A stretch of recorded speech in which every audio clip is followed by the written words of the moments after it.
जय सिया राम भक्तजनों, कथा रहस्यम चैनल पर आप सबका एक बार फिर बहुत बहुत स्वागत है। मैं हूं आपका दोस्त पंडित विनय भार्गव और आज मैं आपके समक्ष राधे श्याम रामायण से अंगद रावण संवाद का चौथा व अंतिम भाग लेकर उपस्थित हुआ हूं। इससे पहले कि हम वीडियो का शुभारंभ करें, आपसे एक विनती है कि आप वीडियो को लाइक, शेयर एवं हमारे चैनल कथा रहस्यम को सब्सक्राइब कर लें, जिससे कि आपको भविष्य में भी इस प्रकार के और धार्मिक वीडियो प्राप्त होते रहें। तो चलिए अब वीडियो हम करते हैं प्रारंभ। हरि कथा विशारद कवि रत्न पंडित राधे श्याम रामायण जी लिखते हैं, मुकुटों पर वानरों की जिस क्षण पहुंची दृष्टि, बोले क्या होने लगी तारागण की। जब वानरों ने मुकुट देखे रावण के वहाँ पड़े हुए, तो वह बोले कि ऐसा प्रतीत हो रहा है मान लो आसमान से तारे टूट कर गिर रहे हों। और कहते हैं आगे, यह तारे हैं या अंगारे, बिजली है या है कि वज्र है, हम सबको है कुछ दृष्टि रोग अथवा आसुरी अस्त्र है। मुस्कुराकर बोले राघवेंद्र, नक्षत्र न वज्र न सर है यह, होता है विदित हमें ऐसा, रावण के मुकुट सुघर है यह सुनकर झपटे हनुमान, चारों को क्षण में ले आए, वे रत्न जड़ित राजसी मुकुट श्री रघुनायक को दिखलाए। बोले अंगद के जाते ही रुक सके न पास निशाचर के, यह साम दाम यह दंड भेद शरणागत हुए सियावर के। जब वानरों ने उन मुकुटों को देखा तो उन्हें ऐसा प्रतीत हुआ कि जैसे कहीं पर वज्र गिरा हो, बिजली हो या अंगारे हो, या हमें कोई दृष्टि दोष हो गया है, जिससे कि यह हो सकता है कि कोई असुरी अस्त्र हो। तब भगवान श्री रघुवीर जी बोले कि यह ना तो कोई नक्षत्र है, ना वज्र है, ना ही किसी प्रकार के बाण हैं, यह मुझे ऐसा विदित होता है जैसे रावण के सुंदर मुकुट हों। तब यह सुनकर हनुमान जी चारों मुकुटों को क्षण में ले आए। उन मुकुटों को देखकर श्री रघुनाथ जी को दिखलाया और बोले कि अंगद के जाते ही उनके पास साम दाम दंड भेद के रूप में किसी भी प्रकार से यह मुकुट नहीं रुक सके। इधर हुआ क्रोधान दुवय, भूला शिष्टाचार, था समीप जो असुर दल, उससे कहा पुकार। रावण क्रोध में बिल्कुल आग बबूला हो गया और अपना शिष्टाचार भूलकर अपने सभी असुर से उसने कहा, पकड़ो इस ढीठ बानरे को, रस्सियां बांधने को लाओ, लोहे की गर्म छड़ें लेकर इसका सारा तन झुलसाओ, मुखिया बलवान इधर आओ, आदर्श पूर्ण कर दिखलाओ, जाओ रामा दल में जाओ, बनरों भालुओं को खाओ, उन वनवासी दो लड़कों को मेरे सन्निकट बांध लाओ, यह काल कदाचित भारी हो तो बेटा मिगना तुम जाओ। उसने कहा कि जाओ रस्सी लेकर आओ और इस बंदर को पकड़ लो, लोहे की गर्म छाड़ें कर कर इसको शरीर को झुलसाओ। हे मुखिए मंत्री संतरी बलवान लोगों, आओ अब मेरे इस आदेश का पालन करो और जाकर रामादल में जाकर उन बानर भालुओं को खा जाओ और उन दोनों बालकों को, वनवासी बालकों अर्थात राम लक्ष्मण को पकड़कर मेरे सामने लाओ। और यदि यह कार्य कठिन है तो जाकर तुम हमारे पुत्र मेघनाथ तुम भी चले जाओ। विक्षिप्तों जैसे वचन सुनकर बारंबार प्रलय मेघ सम गरज कर बोले बालक। जब इस प्रकार से रावण पागलों की भांति चिल्लाने लगा तो इसको सुनकर प्रलयंकारी मेघों के समान गरज कर बालितनय अंगद ने कहा, ओ झूठे नारी चोर, मूर्ख क्यों सन्नीपात हो गया तुझे, ले आऊं कोई बड़ा वैद्य जो चंदोदय दे दिखा खिला तुझे। आंखों से देखा चमत्कार उन वनवासी के किंकर का, मेरे बल से अनुमान लगा उन राघवेंद्र बल सागर का। लंका है गूलर फल समान, भुनगों से निश्चर बसते हैं, बनरों का तो स्वभाव है यह फल खाकर पेड़ तोड़ते हैं। जिस घर में हरि का नाम नहीं, उजड़ हो जाए जल जाए, जो रसना उसे नहीं बसती वह सड़ जाए वह गल जाए।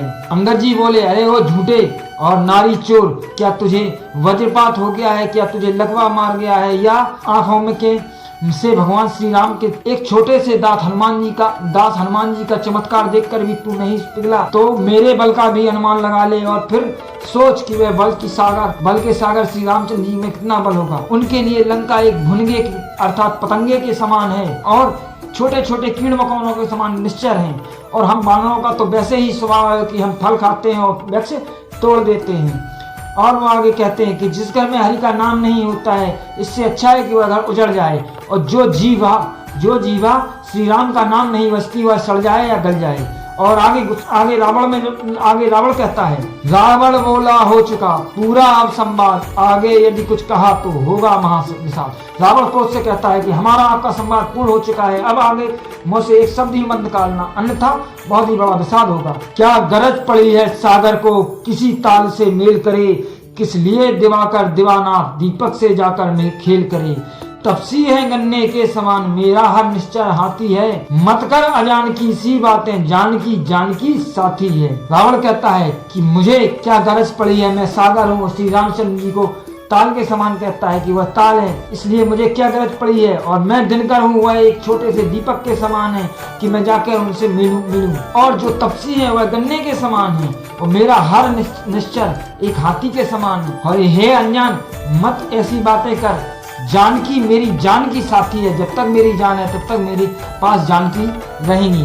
जानकी से दशरथ को गर्मोन्नत महान, बोला रेसठ जानकी इसकी जान। जब अंगद जी ने देखा कि हाँ ये गर्व से उन्नत हो चुका है और यही सुन रहा किसी की, तब हनुमान जी कहते हैं, अरे हे मूर्ख रावण, तू समझ नहीं रहा है कि जानकी केवल जानकी की अर्थात श्री रामचंद्र जी की हो सकती हैं और उन्हीं की वो जान है। अनजान जानकी अजान की, अब जान जानकी भासी है, दे जानकी नहीं तो सुन, जानकी प्यासी है। अब लाखों कल पाएगा तो कल कभी नहीं तू पाएगा, पातकों का बदला गर आज नहीं कल पाएगा। असुरों के गुण तू गाता है, यह तेरा धोखा है छल है, अच्छा परीक्षण लेता हूँ देखूं में कितना बल है। यह कहकर ध्यान भक्ति का घर अंगद जी पांव जमाते हैं, युवराज भक्ति का चमत्कार दुनिया भर को दिखलाते हैं। क्षण भर में पांव धरातल पर जम गया विशाल हिमाचल हो, तब गरज बाल सुध बोल उठे, वह आ जाए जिसमें बल हो। मेरा यह पांव चलाए मान कर कोई असुर कुमार गया, तो रामचंद्र फिर जाएंगे सीता जी को मैं हार गया। जब अंगद जी देखते हैं कि इस प्रकार का संवाद हो रहा है तो वह बहुत ही क्रोध में आ जाते हैं और कहते हैं, अब मैं देखता हूँ कि कौन सा ऐसा आपके यहाँ बलशाली असुर है जो मेरे इस पैर को हिलाता है। वह पैर जमा लेते हैं रावण की सभा में और समस्त सभासदों को ललकार कर कहते हैं कि यदि कोई भी सभासद मेरा पैर इस स्थान से हिला देगा तो मैं यहाँ से लौट जाऊंगा, और श्री राम भी अपनी सेना को लौट जाएंगे, और मैं कहता हूँ कि जानकी जी में हार गया। अब तो खलबल मच गई, उठे सभी प्राण, झपट जुटे पांव पर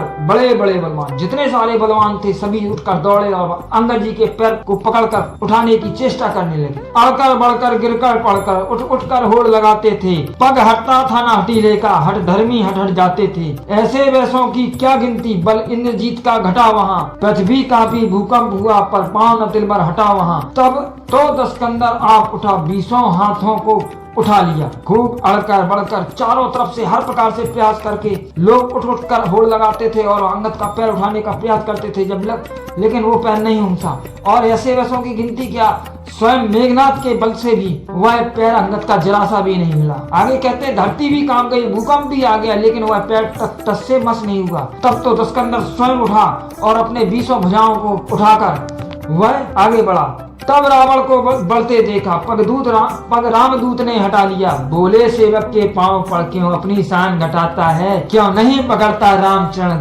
उसमें क्यों लज्जा खाता है। क्या होगा मेरे पैर पकड़, मैं क्षमा नहीं कर सकता हूँ, हाँ प्रभु से क्षमा दिला दूंगा, इतनी सेवा कर सकता हूँ। अंगद जी कहते हैं, हे रावण तू मेरे पैर पर क्यों पकड़ता है, क्यों मेरे आगे झुकता है। अगर तुझे झुकना ही तो प्रभु श्री राम के आगे झुक, वही तुझे माफ कर सकते हैं, मैं तुझे माफ नहीं कर सकता हूँ। हाँ पर इतना अवश्य कह सकता हूँ कि यदि तू उनके पैर पकड़ता है तो मैं तुझे माफी दिलवा दूंगा। अंगद जी की यह बात सुन होकर खूब उदास, जीते जी रावण मरा गिरा मंच के। अंगद जी की ऐसी बात सुनकर रावण बहुत उदास हो गया और बहुत उदास होकर बिल्कुल अधमरा सा होकर वह मंच के पास जाकर आसन के पास गिर गया। विकलांग विवर्ण विकल बहल, व्याकुल विचलित बलवान हुआ, लज्जा के नद में डूब गया, पानी पानी अभिमान हुआ।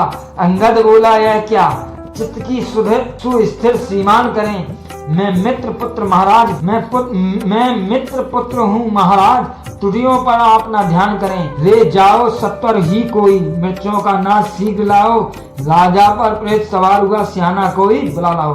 अंगद जी और ज्यादा लज्जित करते हुए कहते हैं कि हे लंकेश, क्या आप लज्जा के सागर में डूब गए हैं और आपको अपने सुध की चित्त का ध्यान नहीं है। मैं आपके मित्र का पुत्र हूँ महाराज, इसलिए मेरी त्रुटियों पर आप ध्यान न दें। और मंत्रियों से कहते हैं कि जाओ मंत्रियों, अपने राजा को मिर्चों का नाश कराओ।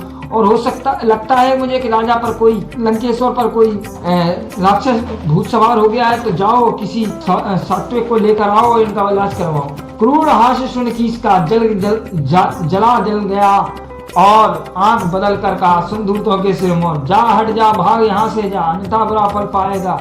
मैं अब तलवार चलाऊंगा जो तू फिर जुबान चलाएगा। उन तपसी बच्चों से कह देना, तत्पर हूँ मैं रण करने को। वे उल्टे पैरों घर जाएं, क्यों आए मरने कटने को। रावण हंसकर बहुत क्रोध में आकर कहता है कि जा, भग जा यहाँ से, वरना मैं अब तलवार चलाऊंगा और तुमने अभी तक जुबान चलाई तो मैं तुम्हें मार दूंगा। और उन बच्चों से तपसी राम लक्ष्मण से कह देना कि मैं युद्ध के लिए तैयार हूँ, अगर घर जाना चाहें तो लौट जाएं घर को, मैं उन्हें छोड़ने के लिए भी तैयार हूँ। अंगद बोले, धन्य है उत्तर अनुकूल, मुझसे लंकानाथ के बरसे हैं अब फूल। श्री महाराज नाराज न हो, मैं रामादल को जाता हूँ, अंतिम प्रार्थना और भी है, जाते जाते समझाता हूँ। यदि रघुराई की शरण गए तो जीते जी तर जाएंगे, अन्यथा अकाल मृत्यु होगी, बेमौत स्वयं मर जाएंगे।